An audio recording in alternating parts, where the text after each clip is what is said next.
Morning, evening, afternoon, whenever you're listening to this, welcome to episode 5 of Quantum Break. Today, we have a very, very special guest.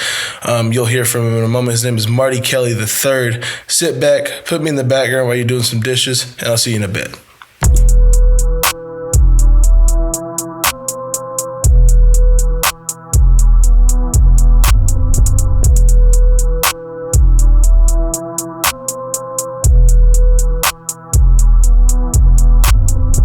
All right, Marty Kelly. Quan Johnson.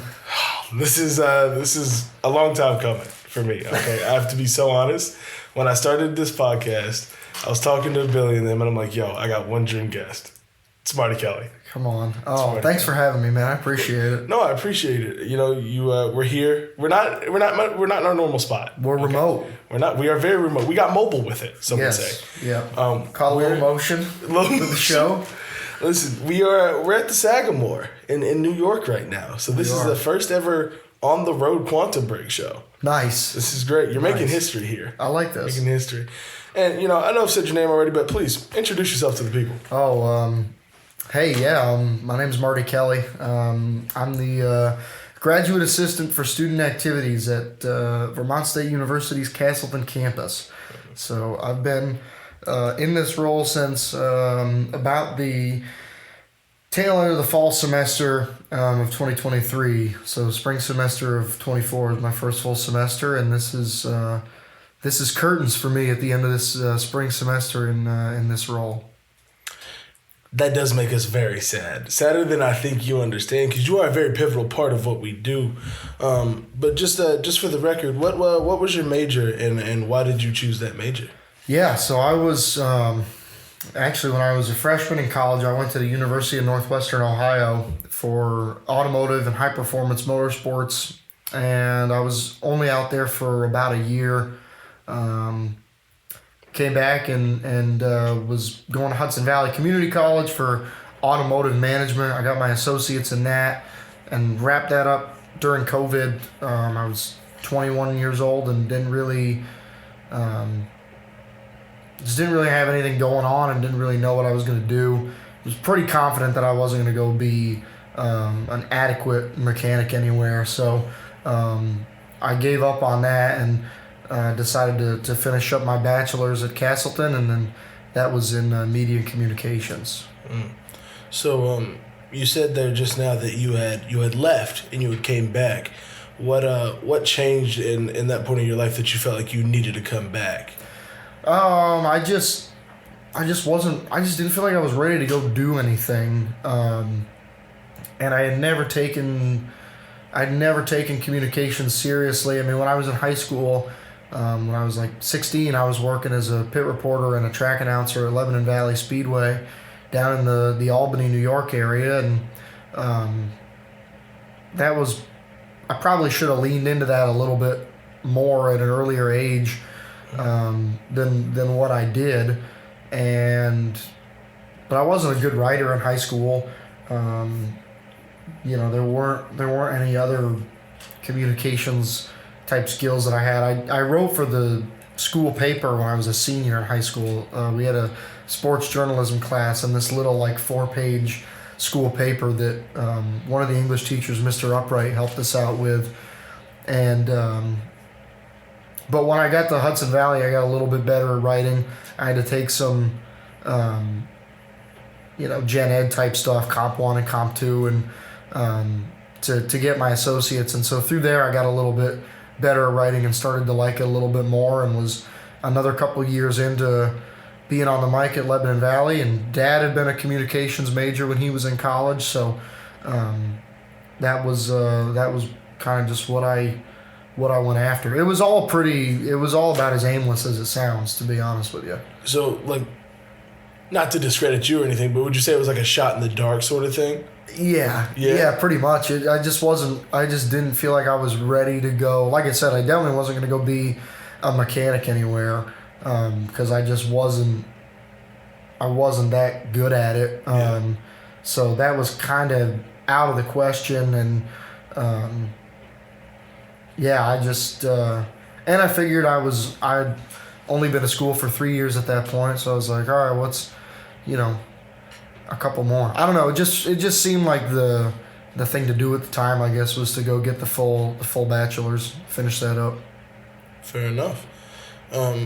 So speaking of the full bachelor's, as you said, you're closing the curtain here pretty soon. Think back to when you had you were figuring out where to go and what to do. You chose Castleton. That was a choice, some people would say. You came in, it was Castleton University. Yep. Now it's Vermont State University, Castleton campus. What drew to you about Castleton? Like what made you be like, yeah, I wanna finish this there?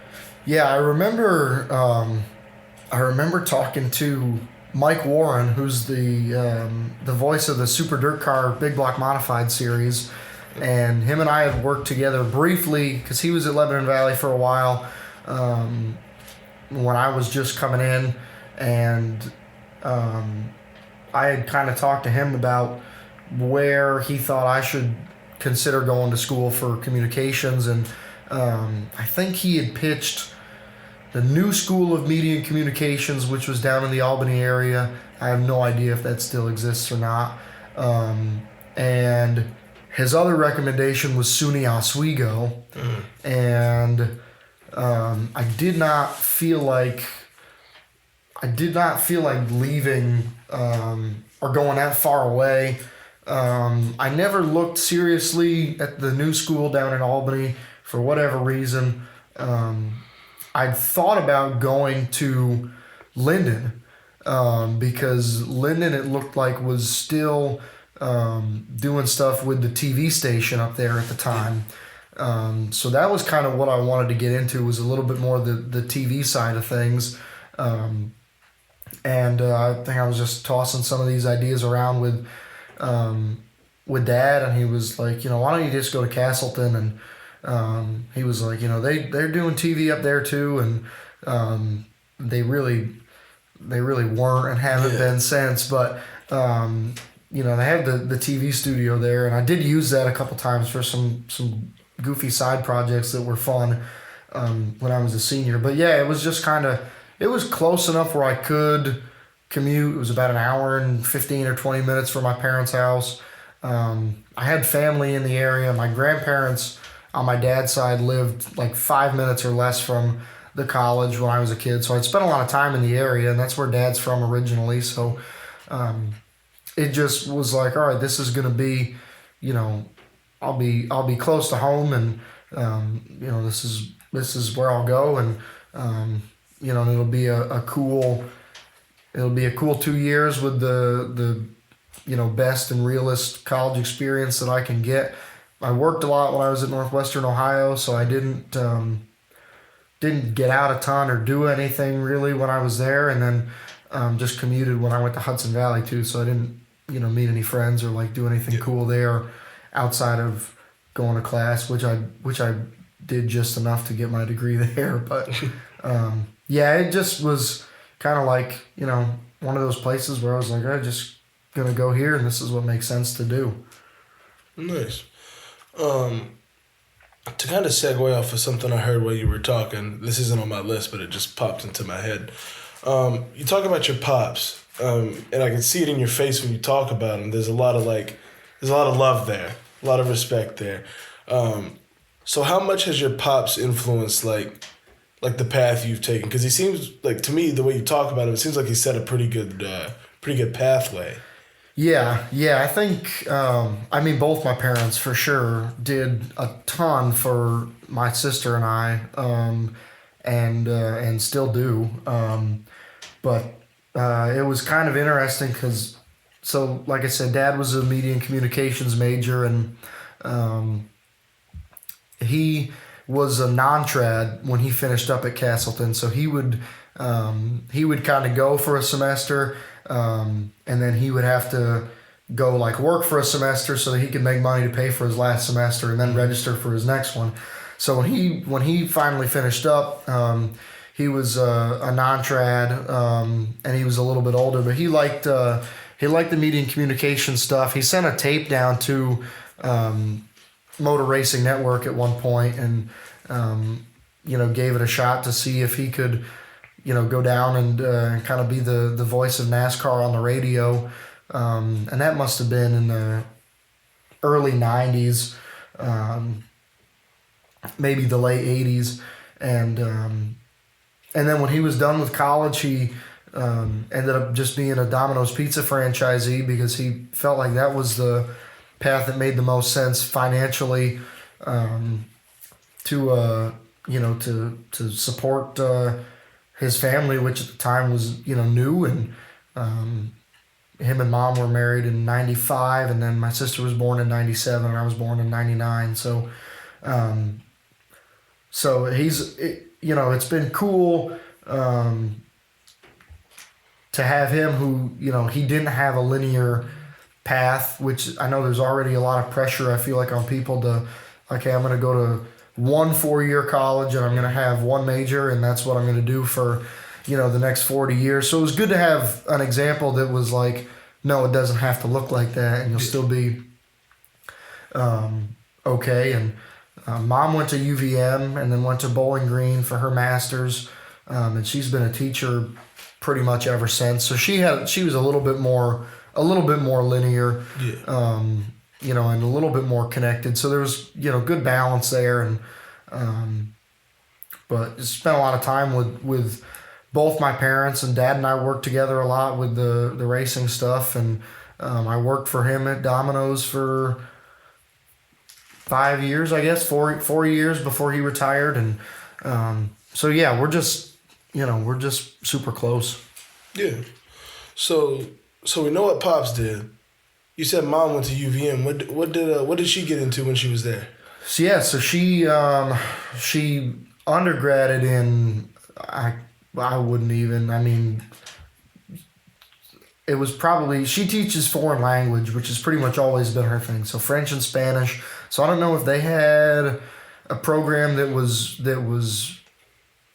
like secondary language instruction, or if she was secondary ed with like a minor in French or something like that. That might have been what it was.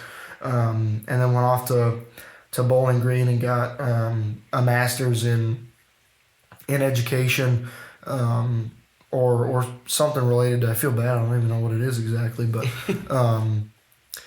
something either education or foreign language, and got that done. And she's taught a lot in the more northern part of the state, because that's where she's from. So like, Essex and Virgins, and she's taught all over. When my parents moved down to Bennington, she was at some schools in northern Massachusetts for a while, because that was a little closer to southern Vermont. And so she's taught in a whole bunch of different states, Vermont, New York, Massachusetts, and a lot of different places. And she's nearing retirement soon as well, hopefully. So nice. Well, the segue of that whole question to the first thing I asked you, and I'm sorry I ran you off course. But, no, you're good. You're good. It was what did you like about Castleton? What took you there? Oh yeah. Now that you've been there for a while, and you told me what you liked and what took you there, there is two sides to that coin.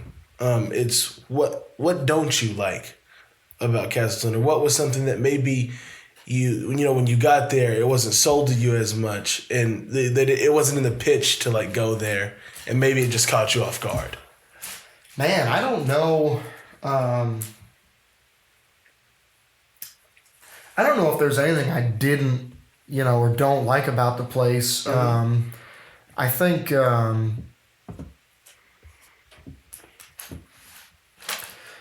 I remember thinking, especially when I was a senior, like, man, I wish we had more than, I think there were 14 students in the communications department at the time, and I think only 4 of us were journalism concentrations, but the department's doing better now, and it's come back. The newspaper staff is huge. Radio club is back, so those things are all like really on the up and up, which is great, and I'm super happy. I wish there was a little bit more of that health in it when I was there, but it was just the way that it worked out with with the students that were there at the time. They were all good people, and the faculty, they're all still there, and they're all great people. It was just one of those things where there weren't a ton of people there at the time, and so the TV side of things wasn't maybe as developed as I'd hoped it would have been, or as active as I'd hoped it would have been. Yeah. And even the radio club, we were trying to get that started again when I was graduating, but there wasn't anything about the place that I didn't like, and I still think there's really not anything about the place that I don't like. There have been some tough times there, but looking back, and when I was about to graduate with my undergrad, I shake my head and said, I don't think I ever had a bad day here.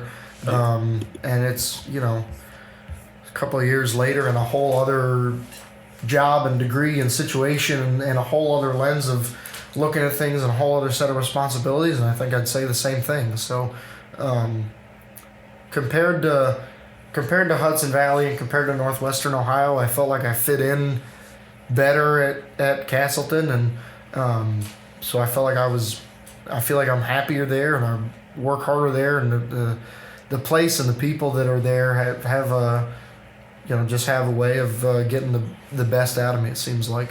That's good. One more, I'd say, Castleton-centered question, then we'll get on to one of my favorite sections of this podcast. As you said earlier, you're a graduate assistant at Castleton. What does that mean to you? Like, how do you feel you do in your job, and how do you feel it shapes the things around you? Yeah, I mean, in the beginning, it was kind of like surreal. I remember describing it as such during my first Sagamore retreat as an advisor a couple of years ago, and I was never involved in co-curriculars when I was a student, so it was kind of left field a little bit to some people that I even got into this position. I remember I think Zach Durr went over to Perry Raguzis at one point when they were getting ready to interview me for this position way back when, and was like, what does this guy know about student activities? And the answer was nothing. But I got into it because, and I meant to mention this earlier during my presentation, but I got into it from seeing how much other people cared about it, and seeing how dedicated my friend Ryan Boki was when he was the student government president, and seeing how dedicated and how caring Matt Patry was even when I was an undergrad student. Seeing how much everybody poured into it, I think, was the thing that got me interested in it, and so to be able to come back and be a part of it has been really cool, and I hope that I've been adequate, and tried to just make it the best that I could for the time that I was going to be here. And obviously Kayla Laurie has a lot to do with that, and Matt Patry has a lot to do with that, and all the student facing staff, and Jamia Danzy and all these people, Kelly, the vice president of student success, Kelly Beckwith, and all these people shape the student experience, and I just hope that I was able to. I know I did my best for sure for 2.5 years when it's over, at trying to make things as good as they could have possibly been for the students and for student government and stuff while I'm here. Well, personally, I do. I know we are on different levels because, of course, you're my GA and I'm one of your students, but I do consider you a very good friend of mine. Same. And I will never forget one of the first times that we interacted with each other. The Super Bingo story? Super Bingo. Picture freshman year Quan in the back of the 1787 room losing his mind over a red Keurig coffee maker. Yeah. And I think this was this your first year as a GA? No, this would have been my second year. Second. Yeah, because this was the holiday Super Bingo, right? It's right before. I want to say it was right before break. Right before break, yeah. And we had, I think, announced that we were going to do a blackout round of bingo next. And we were just trying to decide what to play for. And I remember you go, "What should we play for?" And just coffee maker. And you looked like I had 4 heads, and I'm like, "Oh, that guy thinks I'm crazy." He wants the Keurig. I needed that Keurig bad. Okay, these nursing classes ain't no joke. Fireside was charging like $5 for coffee at the time. $3.69, I think. I don't know out of the K-Cups. It might have been $4. Yeah, I don't know out of the K-Cups what they get for it, but yeah. It was entirely too much, and I was tired of it. And I remember I lost it. I lost by like a square. Sharon got it. I would say our current clerk, she literally looks at me and she goes, "You need this more than I do." Yeah. And Sharon's I walked out of there. By the way, shout out Sharon the GOAT. She's like, "You need this more than me."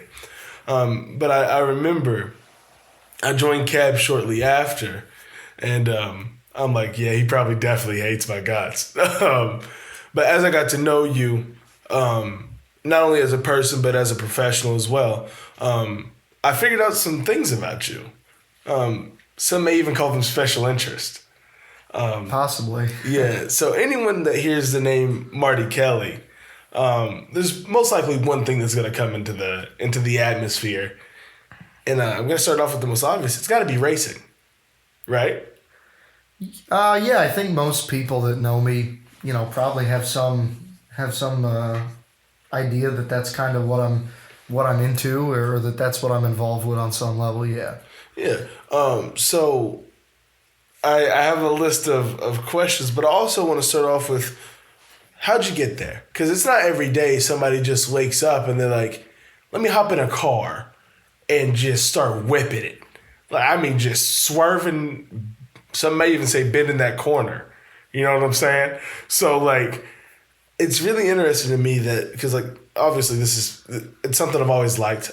Cars was my favorite movie as a kid. It was just one of those things where I've always had 20 years old now. Huh? It's 20 years old now, Cars. That's crazy. I'm 19. Or it will be in September. I think it came out in September of 2006. Yeah, that's nuts. I was born in June of 2006. Yeah. That's nuts. That's crazy to me. But it was my favorite Disney movie growing up. Probably still my favorite Disney movie. I had a little car collection and all that. So what was it a young Marty Kelly that decided that he just wanted to hop in a race car, or was it something you figured out later in life? So my grandparents, again on my dad's side, their first date was at the Fairmont Speedway, which was in Fairhaven, which is gone now. It was replaced more or less by Devil's Bowl, which is up in West Haven. Mm-hmm. So the Fairmont was right on what's now Route 4A, basically, when you drive into Fairhaven from New York. So it was close to the center of town and everything, and it got a little bit, I think, too close in terms of the noise and the dust and stuff, and under mounting pressure from the town. C.J. Richards kind of moved everything up to West Haven. There was some family farmland up there that he built the Devil's Bowl Speedway on. So, but my grandparents, so Marty Kelly Sr. and his wife Ida, that was their first date, back in the early to mid 1960s at the Fairmont. And then, so when they had my dad and his brothers, they continued to go to the races and stuff, and they would drive, an hour and a half plus from Castleton down to Lebanon Valley on Saturday nights and watch the races down there. And so Dad got really into it, and then, when he was about 20, he put together his first race car and went to race at Devil's Bowl, and so that was the first thing that I knew that my dad was, besides just my dad, was like, that guy's a race car driver. So I always thought that was cool, and I always wanted to, to be like him. So that was just what I, ever since I was a kid, that was like what I had to do, was I just wanted to race. Fair enough. it's kind of cool too when you're younger and you can latch on to something like that and kind of see it come to fruition when you get older. So I guess the next question is, you've been into racing for quite some time. Who's your favorite? 19 years, give or take. 2008 to 2000. This is 2026 season that we're going into. So this will be my 18th full season of racing something. But yeah, you've been doing this shit as long as I've been alive. 19 you know that, years right? almost. like let that almost. That's crazy. I've been super lucky to be able to do it for that long, and when my dad was a kid, go-kart racing wasn't as popular as it was when I was a kid, so like that was something we could go do. When I was real young, and even then kids were starting when they were like 5 years old, and so I was kind of a late bloomer of like this generation, getting started at 8. In some cases anyway, the kids that, whose parents were helping them get into it and stuff. But, so yeah, 8 was a little bit late to get going. I was almost 9. It was a little bit early to get into it of the other kids that were racing go-karts then, yeah. Okay. Well, I guess now I'm gonna ask you to kind of think back to 9-year-old Marty, right? You're getting behind that little go-kart wheel for the first time. No pops, just you, a wheel, and a racetrack. Yep. What was the feeling? Was it anxiety? Was it a little bit of fear, or was it excitement of like, oh, I really want to go? No, I had a lot of confidence, or at least I projected a lot of confidence. I don't know if I did when I don't remember if I did when I got out there. Or not, but I hung the thing right on the fence, like lap 1, turn 1. Oh, and I wanted to quit. I was done with it at that point. There was a chain link fence. This was on asphalt at the Saratoga County Fairgrounds, and I was just like, didn't do a good job like racing line, angles and all this stuff. The geometry of it was not, even though I'm sure Dad had probably told me like, okay, you want to be high up here and then low down there. And that just, I just didn't do a good job of that at all. So, never lifted, I guess, off the gas and just went into turn 1 and ran the thing into the fence. And then just like, I think repeatedly, like I would kind of come off the fence and then just run into it again and run into it because I still didn't have the presence of mind to take my foot off the gas. And then finally it stopped and I was like, man, to hell with this. I'm not doing this anymore. I'm done with this. I remember getting my fingers like jammed in the diamonds of the chain link fence and being like, yeah, no, this sucks. I'm not doing this anymore. Yeah, I could see how that happens. Yeah, this is dumb. Put it back on the truck. We're going home. Yeah, I don't want to do this shit no more. No. Okay. I think I got back on the horse that day. I remember Dad coming over and being like, "What's this? I hear you're quitting." I think they got me back out there at the end of the day, if I remember right. And then probably only raced 1 or 2 other times. That was August 16th, 2008. So I was 9, yeah. And yeah, I think they got me back out there at the end of the day, and I think I probably only raced 2 or 3 more times that year, and then it was, and then that was the end of it, and we were on to 2009. So, I've always had this question, and I've never quite really had a friend to ask because not a lot of NASCAR fans in the depths of little Norton, Virginia, where I'm from. Really? Not really. How far are you from Richmond? 6, 7, no, fuck, all right. 6 or 7 hours, I think. Oh, no kidding. So it was like... So what are you, all the way on the coast or all the way inland? Southwest Virginia. Like, I was an hour... You know how like Darius Rucker and them was talking about Johnson City. Yeah, Tennessee. I was like an hour and a half, like 2 hours from Johnson City, Tennessee. Okay, I got you. So there was a racetrack over that way though, in Tennessee.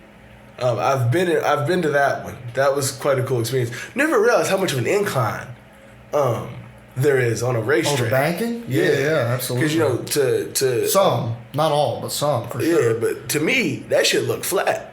I'm like, oh, these motherfuckers just going in circles and shit. Nope. There's geometry to this stuff. You know what I'm saying? Now, were you close to like South Boston, Virginia at all? I don't know anything about geographics of. You ever been down that way? No, I just know there's a racetrack down there. I mean, we drive through Virginia and stuff sometimes, but not regularly. But when you're down there. Yeah.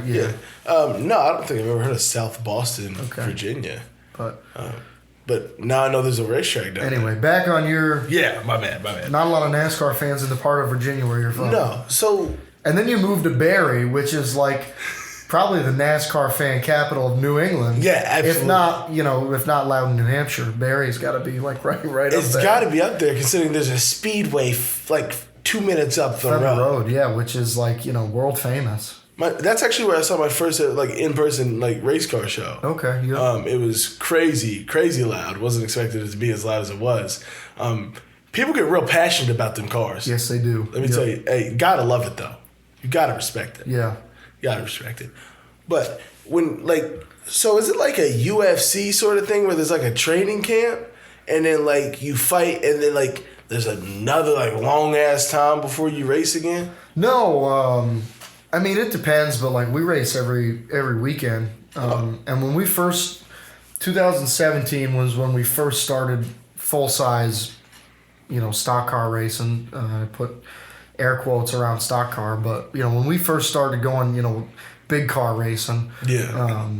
I think we did 5 races in like 9 nights or something, and it was goofy. I mean, we didn't hardly have a clue what we were doing, but I think we probably went to Glen Ridge on a Sunday night, and then I think that like following Tuesday or Wednesday we went to. Maybe that following Tuesday, I think we went to Malta, maybe. Mm-hmm. And then maybe like 2 nights later on a Thursday, I think we went to Plattsburgh.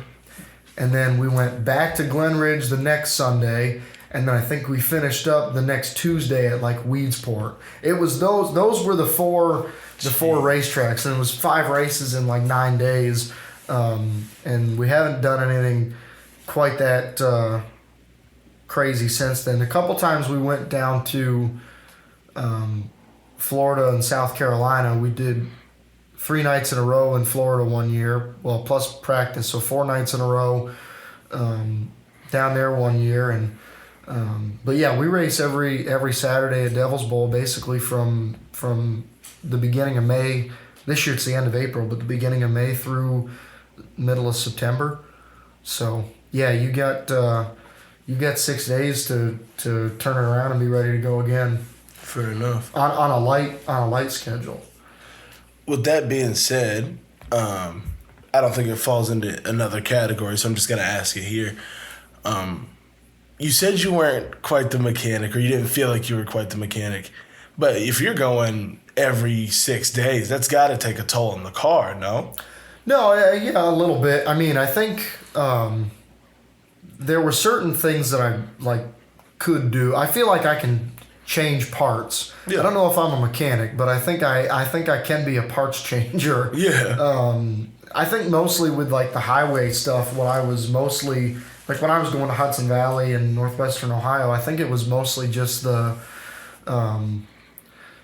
electronics and the diagnostics and the stuff like that, and the race car is a lot simpler than that, thankfully, and it's all very, mechanical based, and we're, carbureted, and stuff that was mainstream highway technology 50 years ago is what we run. So it's a lot simpler than, I've never had to hook a scan tool up to a race car, thankfully. And there's only, you can hold basically all the wires that the thing needs to run in one hand. I mean, they'd go all over the place, but you can hold them at least in one hand. And there's no, I'm just thinking back to some of that stuff, 5-volt circuits and all. I just couldn't. The street car stuff was not for me. The race car stuff I found to be a little bit more manageable for sure.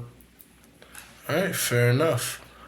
So a couple more racing questions, then we'll get into some other stuff. Let them rip. Who's your favorite racer? You can't say you were your pops. No, I was basic when I was a kid. I was like, Big Dale Jr. guy. Up until I was probably, I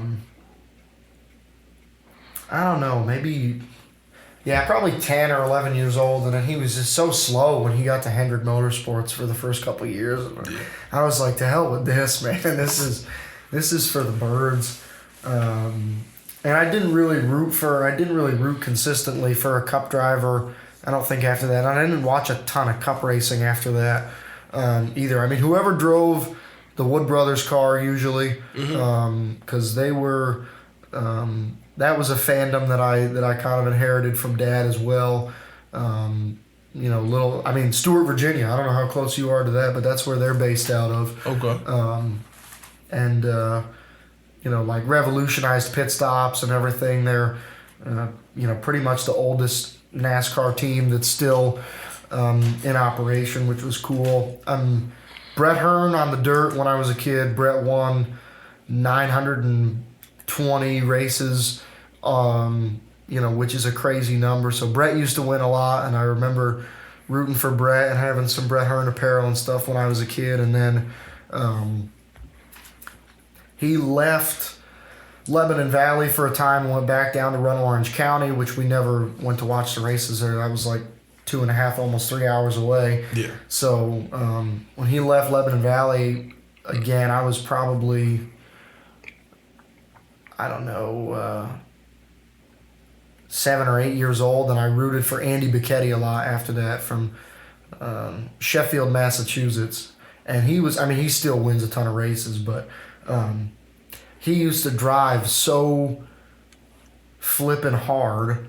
And then eventually I kind of stopped rooting for Andy for a while when I was a kid, because there were like 3 or 4 nights, it seemed like, where he had a straightaway lead and he just fenced the thing. I mean, because he only had the one gear. Like he drove his ass off lap after lap after lap. And I do remember. Oh yeah, I mean that was John Stanley, the announcer at Lebanon Valley, called him the wild child, Andy Bicchetti, and it was appropriate. But yeah, he drove the piss out of it, and it didn't matter if he was first or 21st. Like he just beat the car up, and I got little 8-year-old me got tired of that after a while, because it's like, damn, just ride it out, you got it, Yeah. But yeah, and so I mean there have been a lot of guys over the years, but yeah, definitely Brett Hearn and Andy Bicchetti were the two guys that I rooted for a lot on the dirt side of things when I was a kid. Alrighty. Well, which brings me to my next question. Every racer has a number. It's a number on the side of their car. You got a number. It is 357 or 357, however they read it. Is there a meaning behind that combination of numbers? Yeah, so my number for a long time was 21. That's what I started with, because that had been Dad's number. Yeah. And when he was a kid, his favorite race car driver was this guy named Butch Jelly. And Butch was from Weston, Vermont, but he lived a lot of his life in Pownell, which is not far from Bennington. And really good. He started racing. He told me his first race was at Claremont Motorsports Park over in New Hampshire, 1957. He was like 16 years old, 17 years old, something like that. And I can remember talking to him about it. And he was like, it wasn't nothing but in the way. That was his quote about his first ever night at the races. But he got really good at it. And so, Dad being a Lebanon Valley kid, and my grandparents when he was little, Butch was running down there and won a lot of races down there. I can't remember the number of big block modified wins he has down there, but he's still 10th on the all-time wins list. And he's been retired since 2005 or 2006. And he hasn't raced at Lebanon Valley since, years before that. So he's still 10th all time. And I think if you go back and look at the list, there's nobody. It's going to be a long time before anybody catches him. Which is pretty cool. The guy that's been retired for that long, is still in the top 10 of, all-time winners, and and did it during a super competitive era and tough time to race. And but he raced at Devil's Bowl and all the other local tracks too. So he was Dad's favorite driver. And one of the cars he drove at one point was the number 357. And this guy who lived up in Brandon, Vermont, Austin Dickerman was his name. He owned a used car dealership up there. I think they were selling like 1,100 cars a year out of there. Jesus.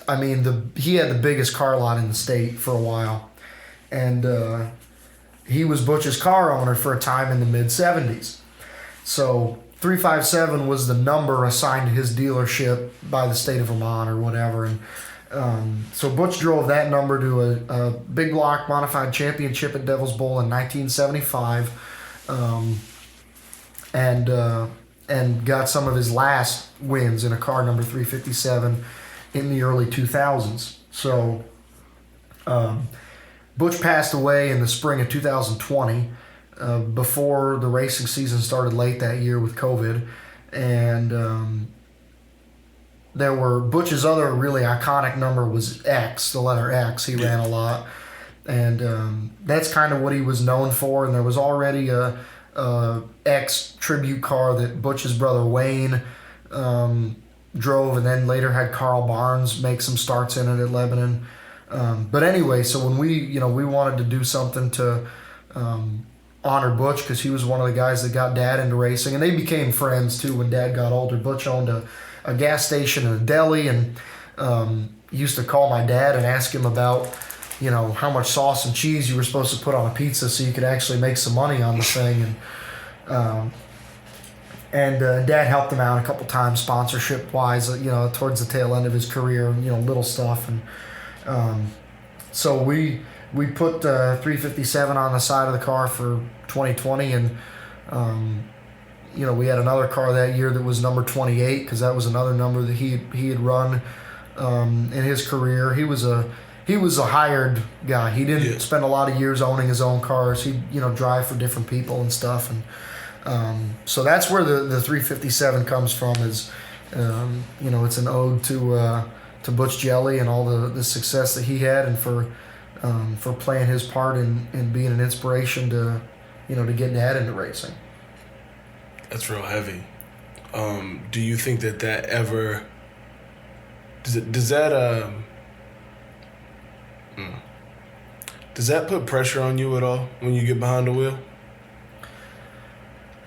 No, I don't think so. People are always really happy to talk about Butch, and people talk about how talented he was and how many races he won and stuff, but I think people just he's one of those guys where he was just so important to people in general. And I only got to I talked to him a handful of times when I was a kid. He was still hanging around the races and stuff, and I saw him race a few times at Devil's Bowl on the tail end of his career and stuff. And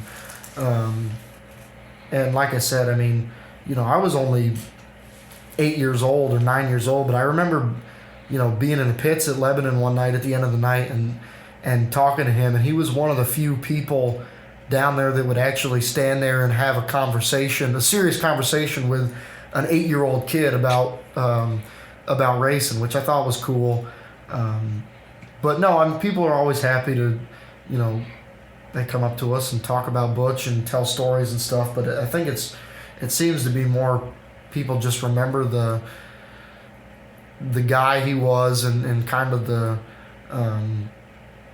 show that he put on and the idea of Butch Jelly. And it's not, like I said, he was extremely successful and he won so many races, but no, I don't necessarily. I'm happy to run the number that he made famous, so to speak, and happy to kind of try to keep that going a little bit. And his family's always been really good to us and stuff, and so no, I don't think it's any. I don't know if it's any extra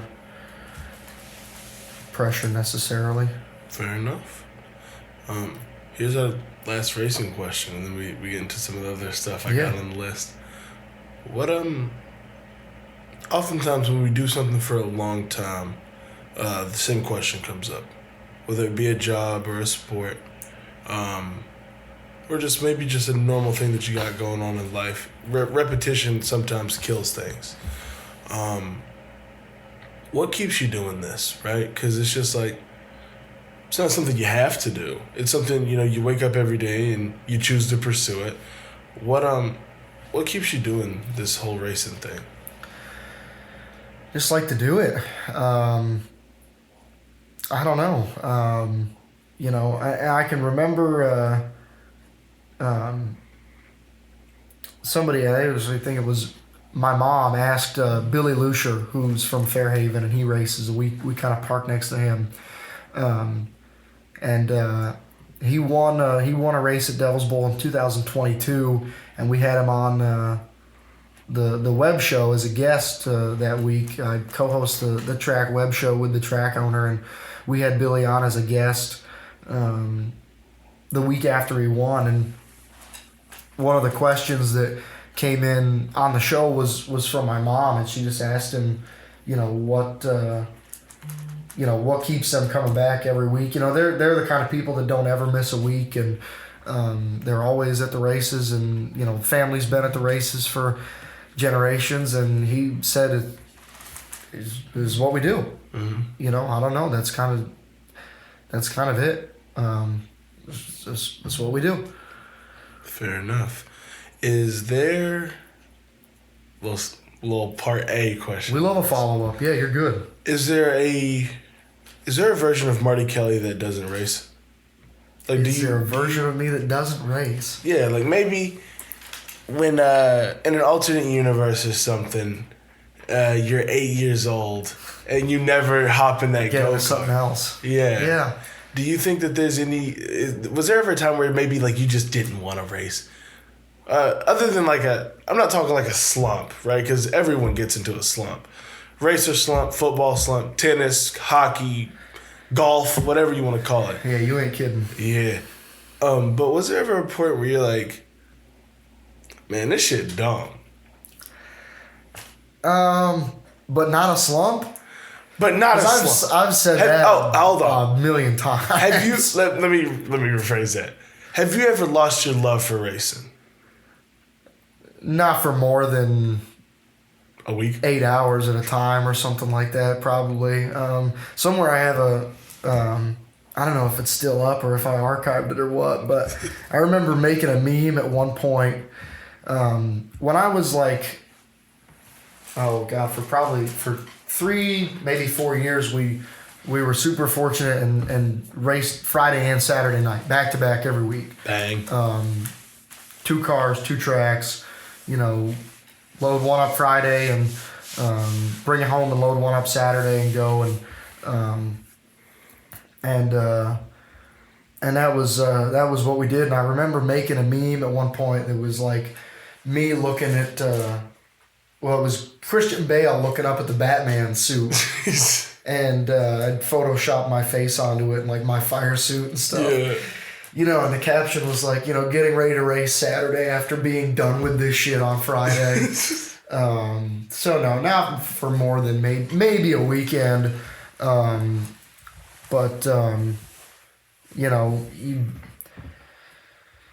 did that enough times and then kept racing to the point where it was like there's really no point in getting pissed off about it or thinking about quitting because we're just going to go back to the racetrack anyway, and and the circle keeps rolling around. But no, and even if I didn't want to drive anymore, I'd probably still be an announcer. Or if I didn't, if I never started driving as a kid, I like to think that I could have, just like I said, just been a race announcer or writer or whatever, or sponsored somebody or owned a car or worked with somebody, I'm into a lot of different aspects of racing. Aspects of it. So I think I still would have been there in some way. But then again, I mean, the only, the way I started announcing was, because I was at the go-kart races, and not every go-kart track had an announcer. So maybe I never even get into that. But no, I couldn't begin to think about what I would do for work or any of this. I guess I always figured I'd probably, maybe make a real go of it in high school and try to go to like a, where do all the sportscasters go? Kansas or Kansas State? Which one's the Jayhawks? Kansas State. Yeah, I think that's where Kevin Harlan went and all those guys, and I don't know. Maybe I would have, like I said, made a real go of grades and stuff in high school and tried to go there and been a sportscaster, or maybe I would have got into comedy. Yep. Yeah. I would buy a ticket to that show. Absolutely. Okay. Well, congratulations. You've made it through all of the racing questions. All right. Good. But I'm not done yet. You're good. I'm still here. What's next? What do we got? What do we got now? Marty, you're very musically inclined, I hear. Word around the block. Well, not in the sense that I can play instruments or anything, but you have good music taste. Thank you. I appreciate that. Just, do not get into a van with this guy and let him use the heat, because then it's a problem. Oh, got me, dude. Unbelievable. I don't understand how, students want to get in the van and have it be 30 degrees in there when it's already cold outside. I never understood that, but that's between you guys, so whatever. So I remember when I figured out we were going to do this, I ran into your office, harassing you as I normally do when you're trying to do work. And I asked you, what's your favorite music, right? You gave me 3 things for this. My bad, man. Oh, no, you good. You gave me your favorite genre. Yep. Which, do you remember what you said? Classic rock. Classic rock. You gave me an artist. Billy Joel. And you gave me a song. An album. Which was? Running on Empty, Jackson Browne. Running on Empty by Jackson Browne. Now, unfortunately, me and Mr. Jackson Browne did not get to introduce ourselves. Did you get acquainted with Running on Empty yet? I didn't, not yet. We got to fix that after the show. We will fix it after the show, but I'd be damned if they get my broke ass for copyright, because I ain't got money. We can't get into that. No, I can't afford that. But we can talk about the genre, right? Classic rock. Yeah. That's vast. It's a very large variety of music in that little thing. Who's your favorite classical rock artist? Yeah, yeah. It's hard to beat Billy Joel, but there are so many. I was really into Elton John when I was a kid. I soured a little bit on Elton John when I found out he didn't write his own lyrics. So I'm a big singer-songwriter guy. You don't fuck with Drake either, then, huh? No, I guess not. Damn, that's crazy. But I'm not on Team Kendrick either. So whoa, I'm just not on the battlefield in that one. Okay, that's fair. But Bob Seger's really good. Tom Petty. Okay. The Cars, really good. Jackson Browne, really good. But I think Billy Joel is. I used to get a notification from Spotify every once in a while that would tell me I was in the top 0.5% of Billy Joel listeners. Like on your Wrapped? It would just come up randomly sometimes. That's aura. And when you think about how many people, like how popular Billy Joel is and the whole world over, I'm like, damn, that's crazy. I'm really, that's kind of nuts. I'm up in this deal for sure. But yeah, he's got a lot of good. But again, I mean, writes his own stuff. Got a really interesting discography with different times of his life and all this stuff, and cool vibe with the whole Long Island, New York City thing, and so yeah, I think as far as just pointing to one group or one entity, it would be Warren Zevon. I can't believe I almost missed him too, and he's not nearly as mainstream, but Warren's pretty good, pretty underrated. Another guy, good songwriter. Seems like he was a cool guy. He's somebody I wish that I could have met. He seems like he was cool. Okay. So I mean, you've declared your love for Billy Joel already, right? The guy has made some all-time classics. Yeah. She's Always a Woman to Me will probably always be my favorite Billy Joel song. That's a good one. Yeah. Of course, Vienna's up there as well. Yes. Yeah. Before I ask you that, what draws you to Billy Joel so much? Is it just how honest he is with his music? Is it the flow of it? What is it? No, the piano. I like the piano. And I think he was not, in my opinion, he wasn't somebody that was trying to write songs to be commercially successful. He happened to be commercially successful. You could argue that maybe, The Longest Time and some of the stuff he did in the 80s was like, you're hit farming. Mm-hmm. But, anything off the first, especially those first 5 albums, is really good. And he has this interesting, duality of man thing about him where he got a lot of criticism for writing Piano Man and also writing songs like The Entertainer and and what was there were one or two other ones. There's one that's lesser known. There's one that's a demo that was. Anyways, I'm gonna get too deep here, but he gets some criticism for having this open duality about he's writing Piano Man, which is a song about him slumming it for tips in a bar playing piano, and then The Entertainer, which is this sardonic cynical take on being this the show must go on kind of performing clown. That has to just keep going and going and going. So I those couple things I always thought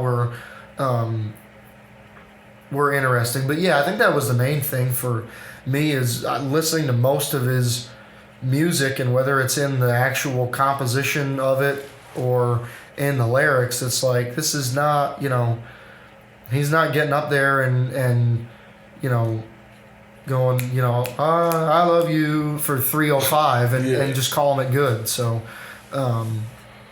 yeah, those couple things I appreciate about him for sure. Fair enough. Well, with that being said, you named a couple of Billy Joel songs, but what's your favorite? Yeah, Scenes from an Italian Restaurant, of course. There is no, I don't know if there's a bigger, it's 7 minutes long. So you talk about not writing to be commercially successful, start with something that's 7 minutes long.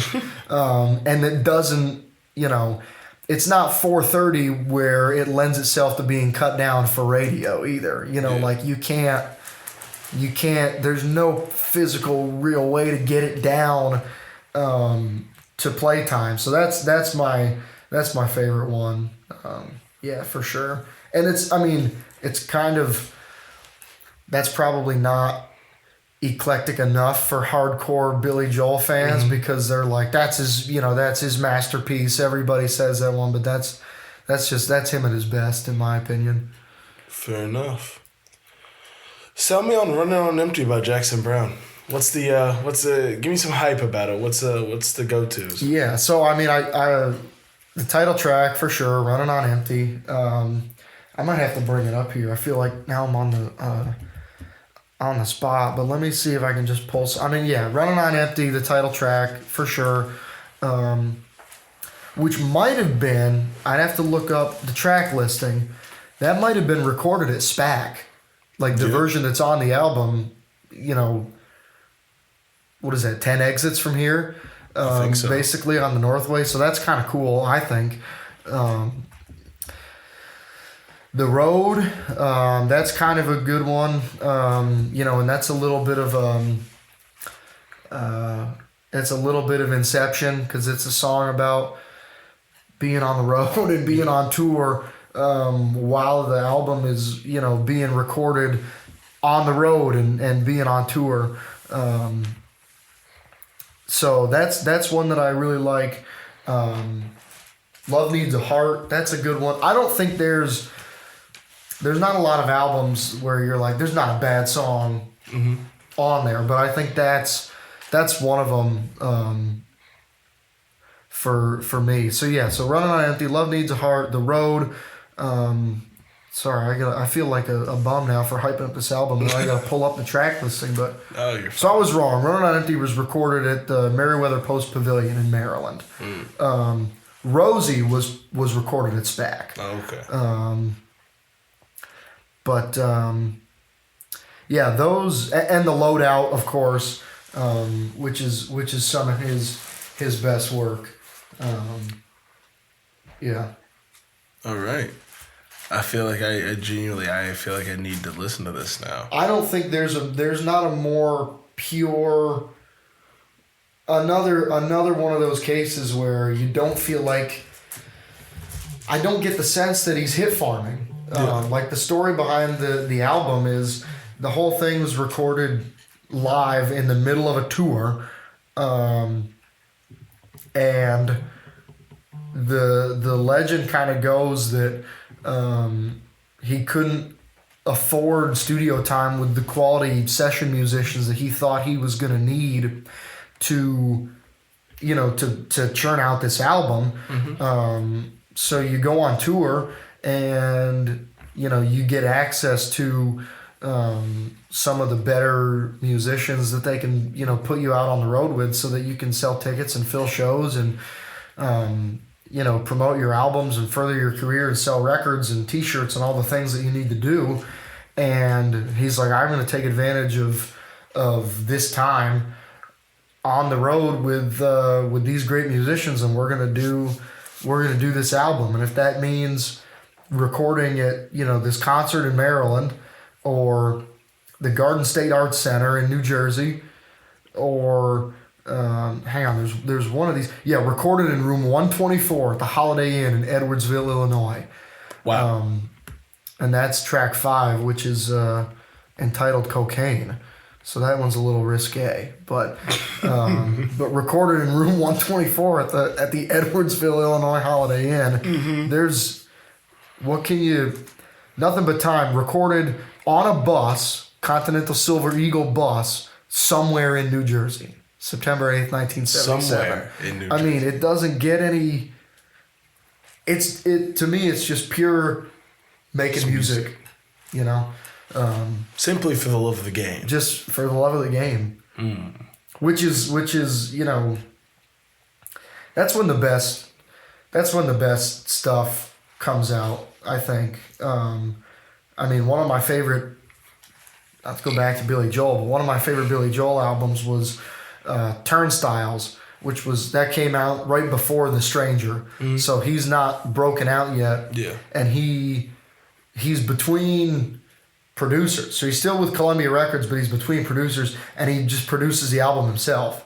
So he, and it's like, so it's his. There's nobody else tweaking it. It's exactly the project that he, envisioned. And so just making music. You gotta love it. I will definitely be listening to that, by the way. You gotta give it a ride and let me know what you think.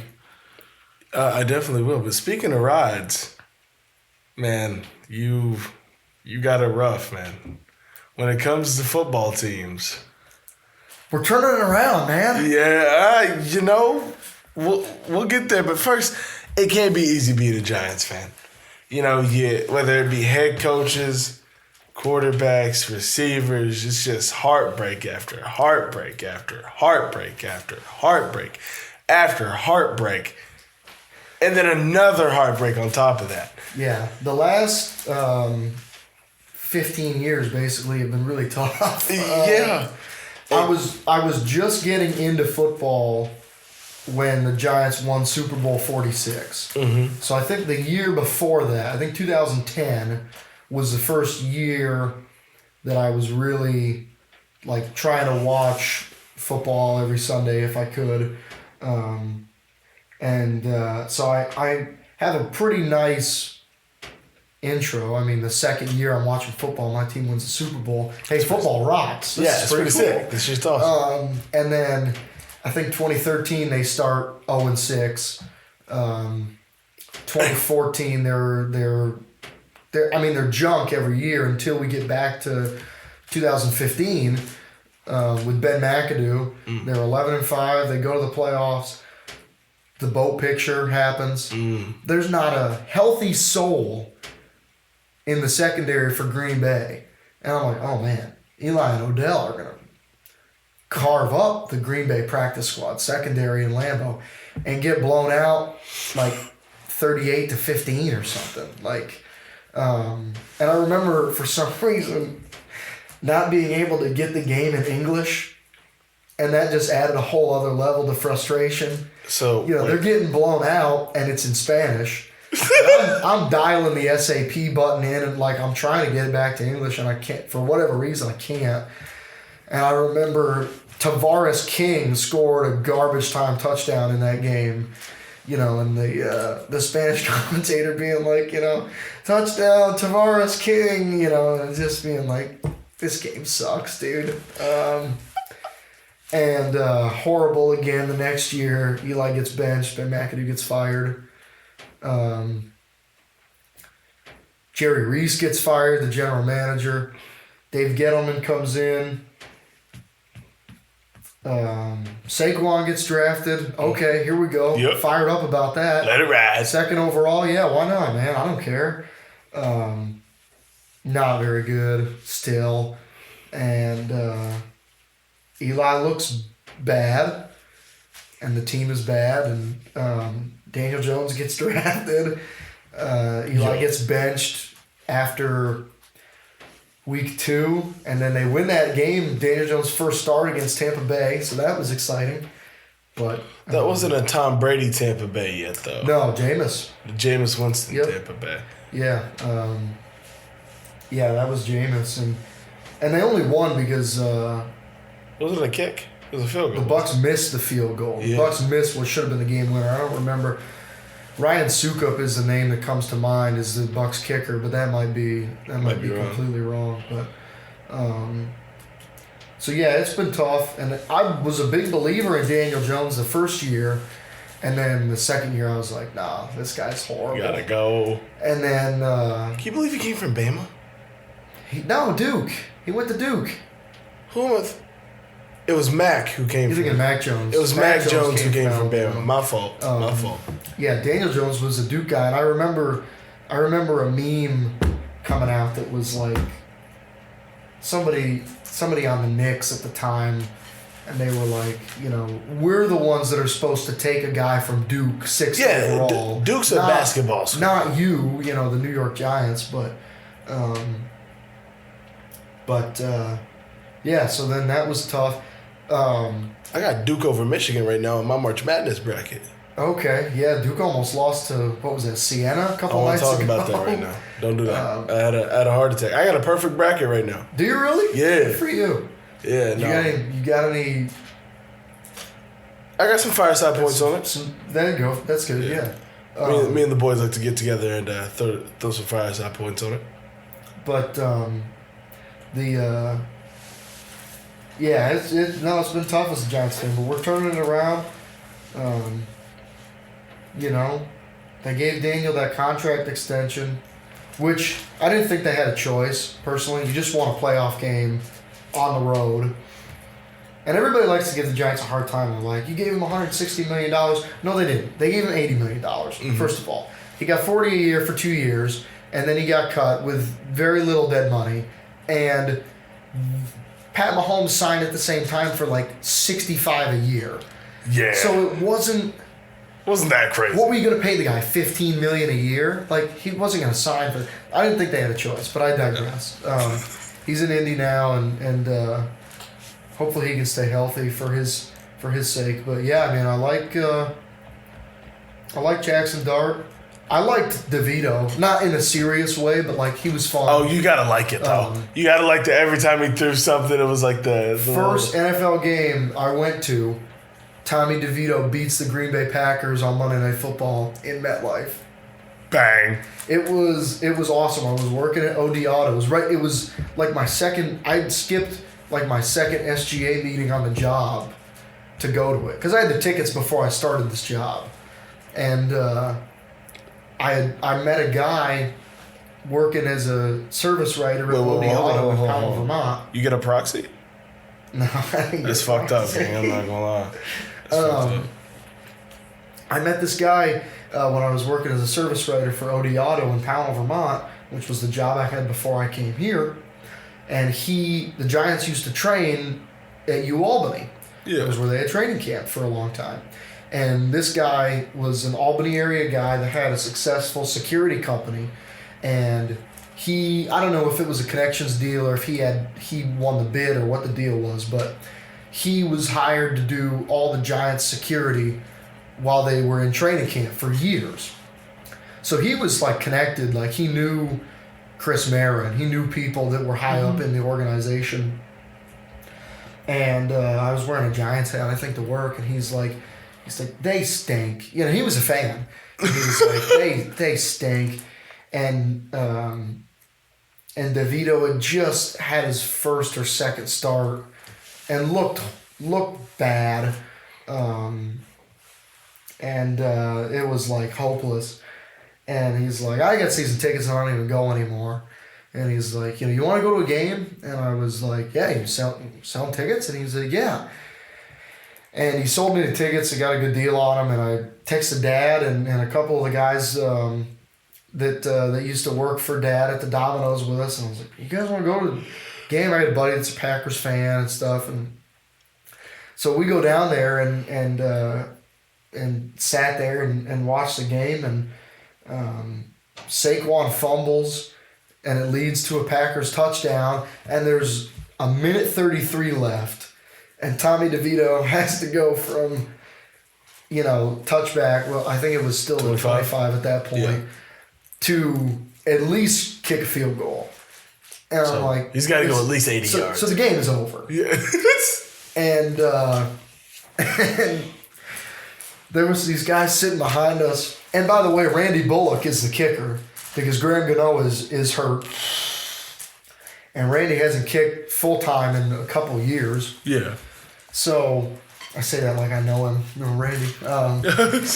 And I remember, looking at the guys behind me and the guys I was sitting with and being like, it's all right. Hey, minute 33.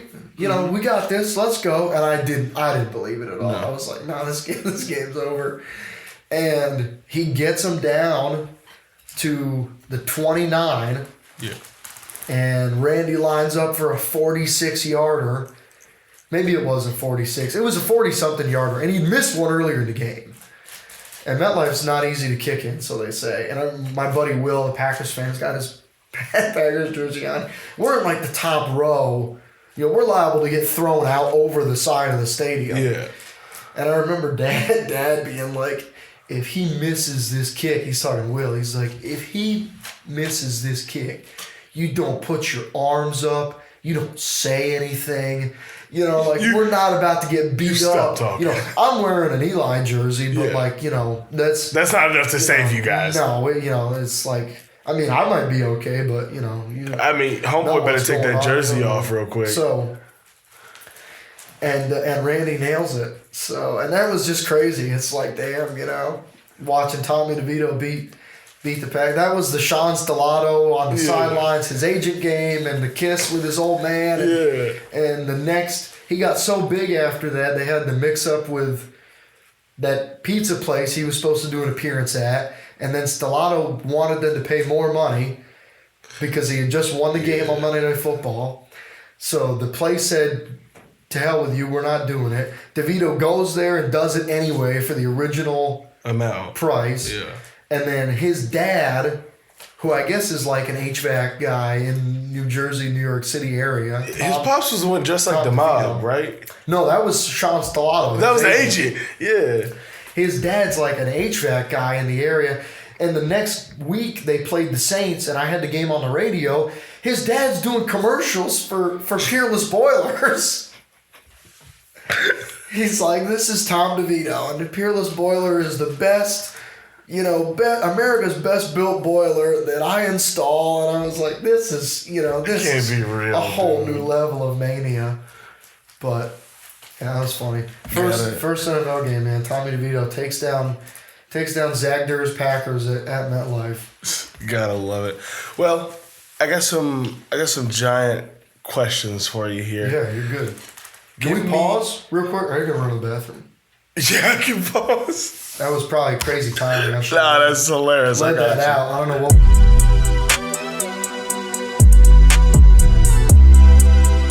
We'll be right back. Our guest is taking a take call.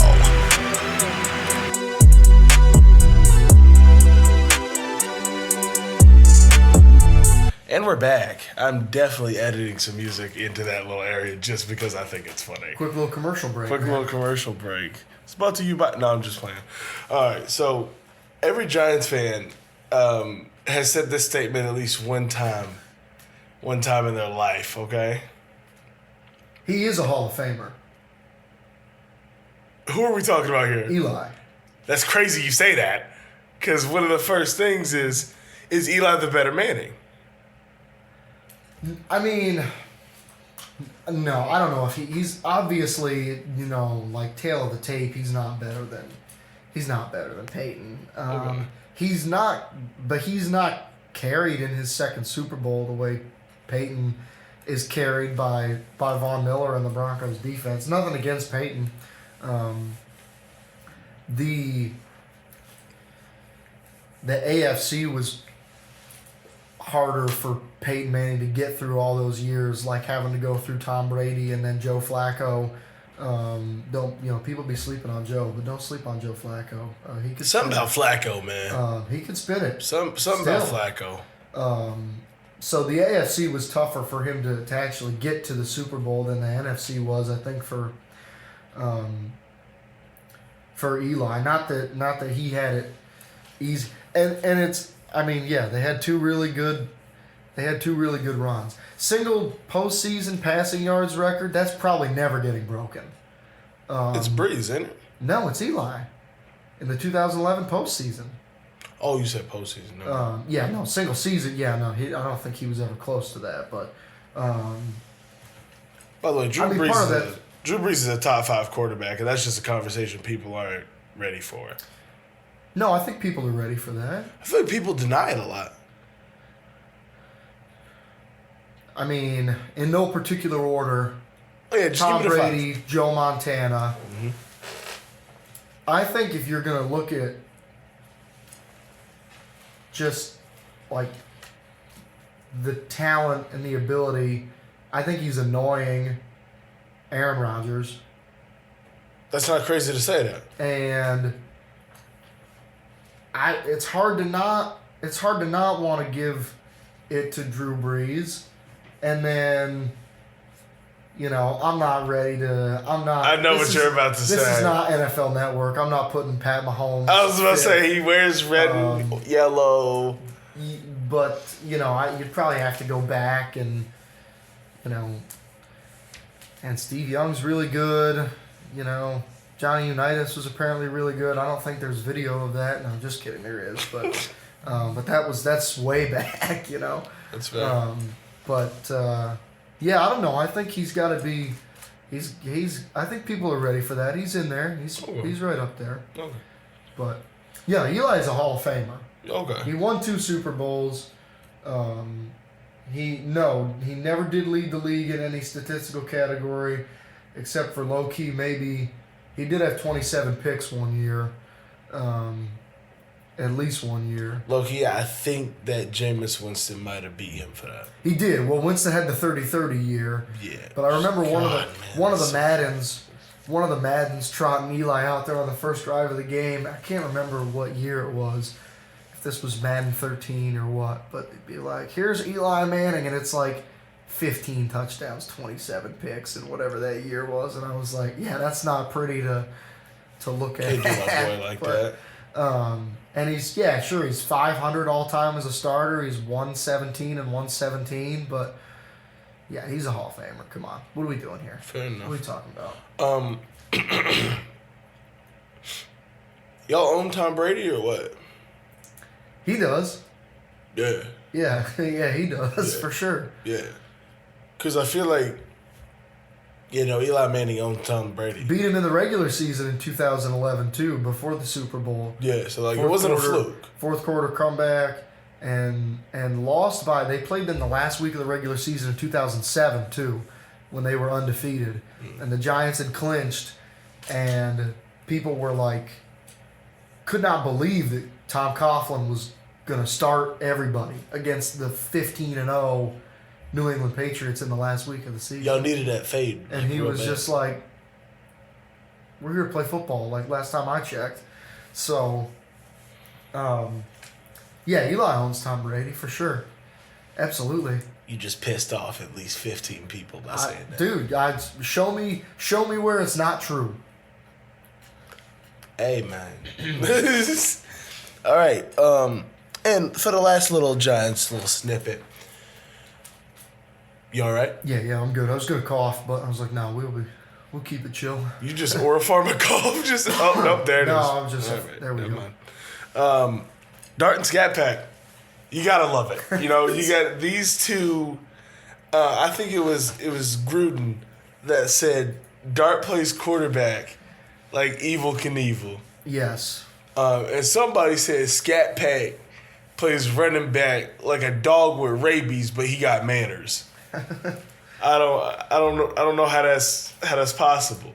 I hope that Scat can stay healthy for the year. I don't know if he is. I'd have to go back and look at the carries and everything, the split with him and Tyrone Tracy, but I don't know if he's really.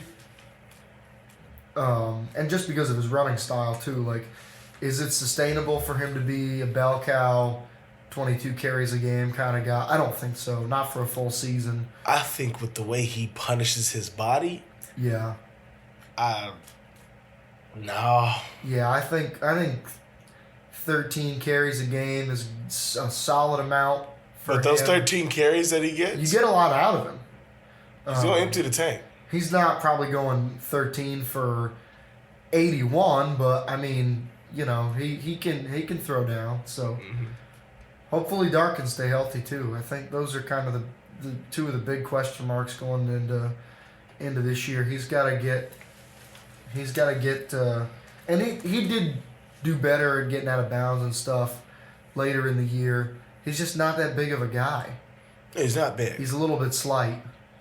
So, if those guys can stay healthy, I think the Giants can win, 7 games this year and not look, dreadful. But yeah, I'm excited for football. I'm looking forward to it.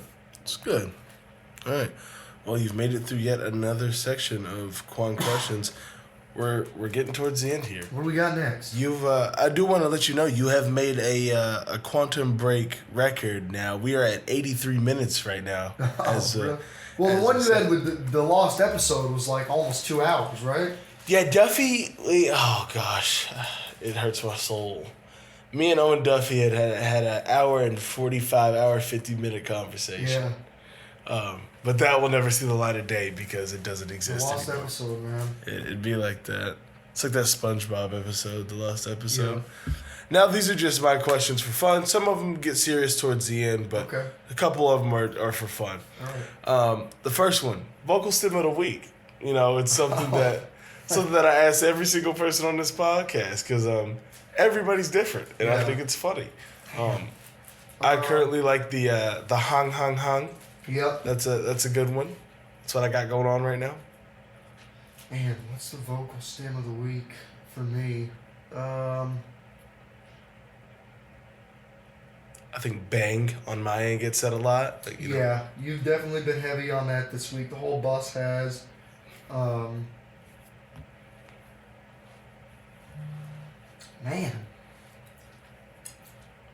I don't know.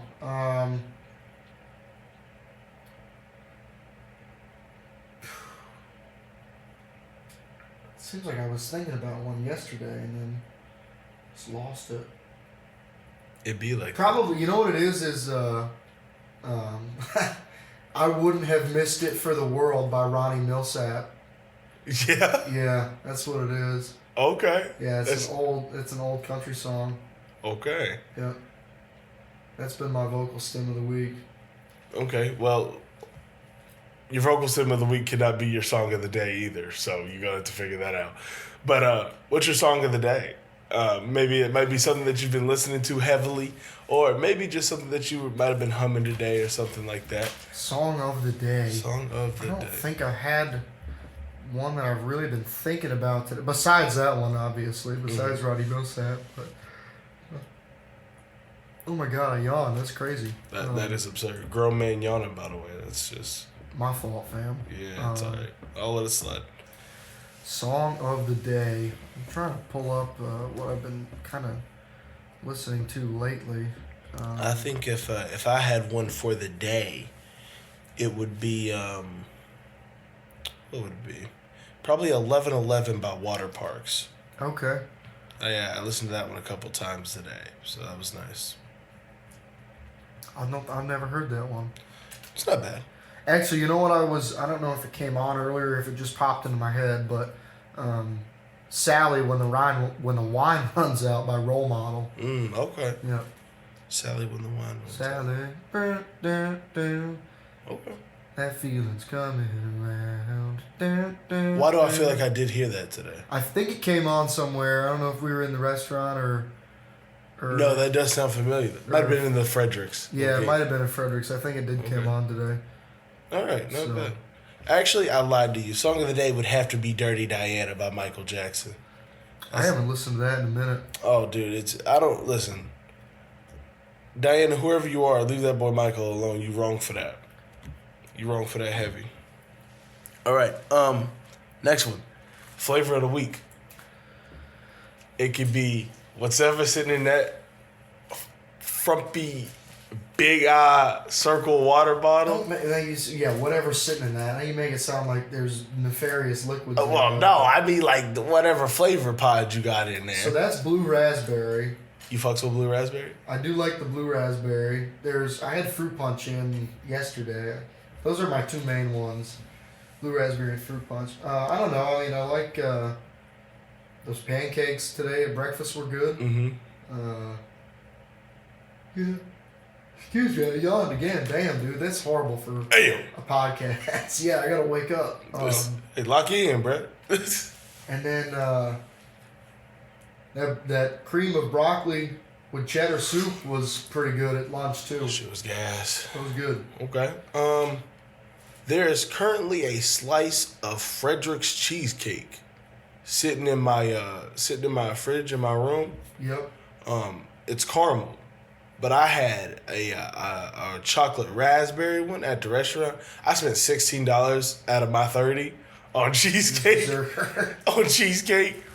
That shit's gas. Good. So that's gonna be the flavor of the week. No, good for you. I like that. Well, because I got the burger, and the burger was like 15, so I spent 31. I can sauce you $1 if La need la be. la la la. I didn't hear that. On God. No, I went under, so I think it's chill. Oh, so it evens out. Yeah. Yeah, we chilling. All right, these next two are a little more serious, Yeah. but it's I think they're important. They are my favorite questions I have here, Okay. and it tells you like it's really in depth of how good of a person you are. Oh man. Because I know how good of a person you are, but the people listening to this might not know as much. If you can go back in time and tell freshman you anything. College freshman me? Or high school freshman? I allow both. Okay. What would it be? It could be like a text message or like a letter. It could be whatever length you want.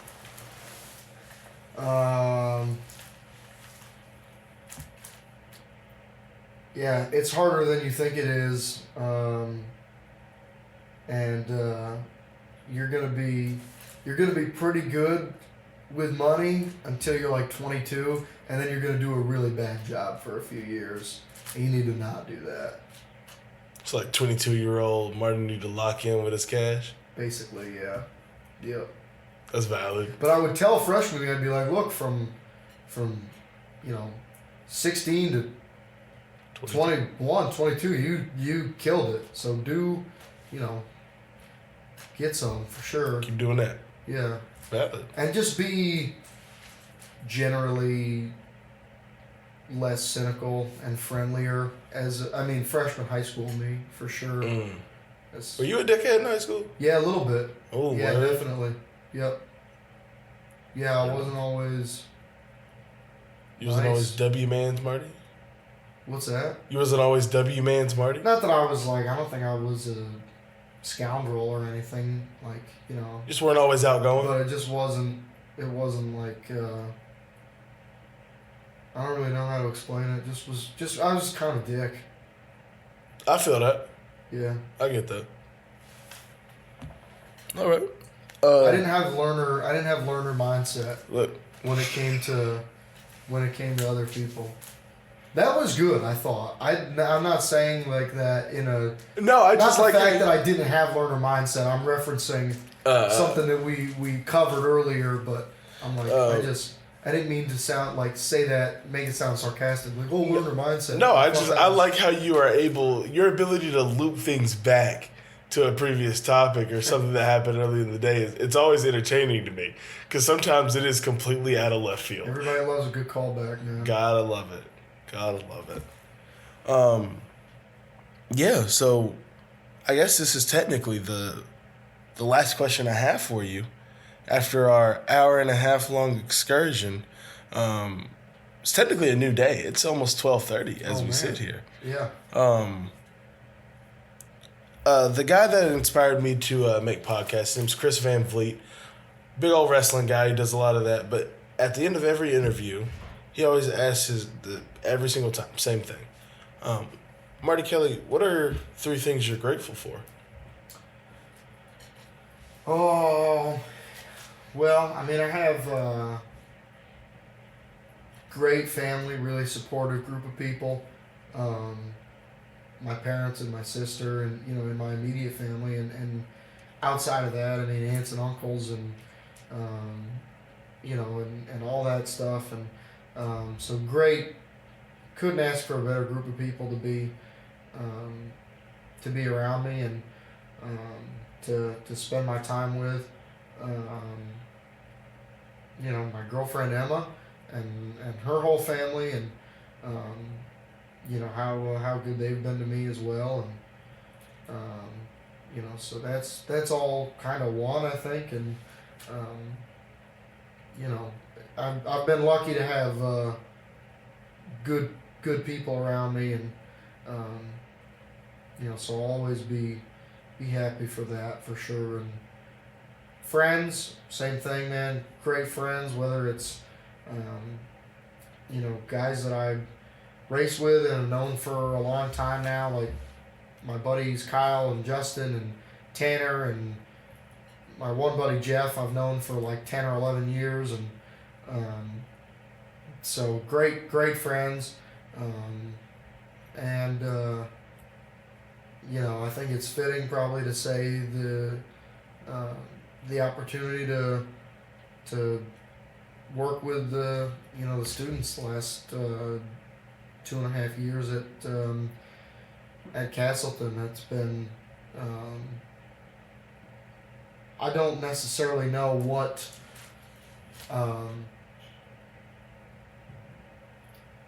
it's all gonna lead to or where I'm gonna go or any of that stuff, and but this has been such a cool experience, and it's I've learned a lot about interacting with other people, and I've learned a ton about leadership and how to maximize. I think I've learned a ton about leadership and how to maximize people's potential, and we'll see, I guess, how I navigate the ordinary challenges of life and career and all that stuff in the next couple of years. I guess that'll be the true test of how much I've really learned about some of the stuff that I think I've learned, a little bit about. But I like I said, I don't know what it's all going to, or what the sort of long-term payoff will be. Not that everything needs to have some sort of kickback to me when it's over, but point being, I just don't know. I don't know if this will necessarily lead me to wherever it is I'm going next, but I wouldn't change it anyways. So that opportunity, super grateful for that, and how great everybody's been to me the whole time, and that's 3, I think. There we go. I just said that like I was tired of it and wanted to be done with gratitude. I'm like, there's 3. There we go. Is that good? Shit. Is that what you wanted? Water? Is that what you wanted? Can we be done here? Well, there is one more thing. I know I said another one. It's nothing. It's just at the end of every episode, I like to leave people with a chance to say whatever's on their heart or just on their mind at the time. No, I'm just playing. What is your 5 or 6 people may listen to this all the way through. You know what I'm saying? That's why at the beginning of every episode I say, put me on while you're doing the dishes or whatever. That's right. Marty Kelly the third. What is your final message to the people? Oh, I don't know.